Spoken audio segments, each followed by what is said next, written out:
तालिबान ने अफगानिस्तान पर कब्जा कर लिया, कोई असर हुआ क्या वहां? सांसदों को भी रातों रात सब कुछ छोड़ करके निकलना पड़ा कि नहीं निकलना पड़ा? बोलो, तुम्हें क्या लग रहा है तुम्हारे देश में ये स्थिति नहीं बन रही? तुम्हारे बीच से अगर किसी एक बहन बेटी ने कोई बात टीवी डिबेट के ऊपर बोल दी और वो बोली है जो लिखा हुआ है, प्रमाण है, वो झूठ नहीं है, वो कोई अलग से निकाल करके नहीं बोली। अगर किसी 80 साल के खूसड़, ध्यान रखना, मुसलमान को शादी करनी होती है तो वो यही उदाहरण उठा करके लाते हैं, यही वाले। पर आज यही बात अगर किसी बहन बेटी ने बोल दी और उनकी तादाद, उनकी हिम्मत देखो इतनी बढ़ गई कि उन्होंने जगह जगह देश के अंदर आग लगा दी। जब तुम्हारे शिव जी के बारे में बोला तो किसी के कानों पर चूं तक नहीं रेंगी। तुम्हारी माता पार्वती के बारे में बोला तब कानों पर चूं तक नहीं रेंगी।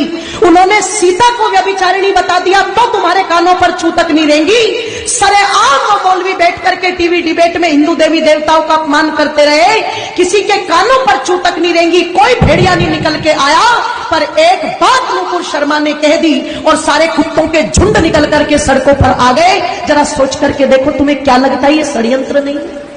तुम्हें क्या लगता है ये पहले से कोई योजना नहीं है? आप जाते हो इबादत करने के लिए और उधर से एकदम से इतने पत्थर तुम्हें कहां मिल जाते हैं कि पुलिस वालों को पीछे हटना पड़ता है, पर वो पत्थर खत्म नहीं होते।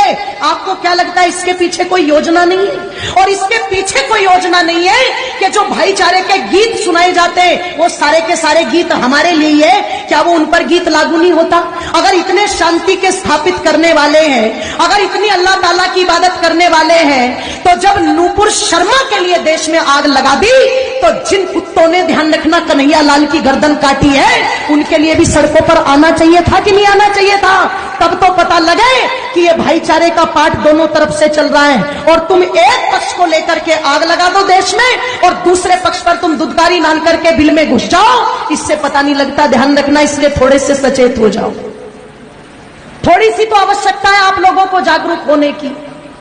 थोड़ा सा तो विचार और मंथन चिंतन माँ बाप तुम भी करो कि तुम कर क्या रही हो आज। एक एक तुम्हारा बेटा, उसे तुमने इतना फुसफुसिया बना दिया, इतना फुसफुसिया बना दिया कि वो 15 मिनट धूप में नहीं खड़ा हो सकता, वो 2 किलोमीटर पैदल नहीं चल सकता।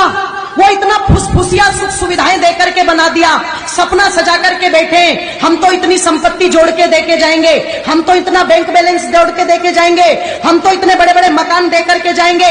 एक बात मेरी याद रखना चाहिए, सब भूल जाना। एक बात मेरी पर याद रखना, सब भूल जाना।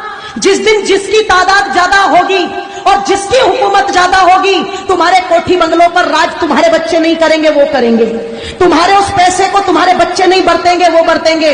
तुम्हारी संपत्ति पर मालिकाना अधिकार तुम्हारा नहीं होगा, उनका होगा। अगर यकीन ना हो तो कश्मीर का इतिहास ज्यादा पुराना नहीं है। अगर यकीन ना हो तो पाकिस्तान को अलग हुए ज्यादा समय नहीं हुआ है, जब रातों रात अपना सब कुछ छोड़ करके वहां से भगना पड़ा था।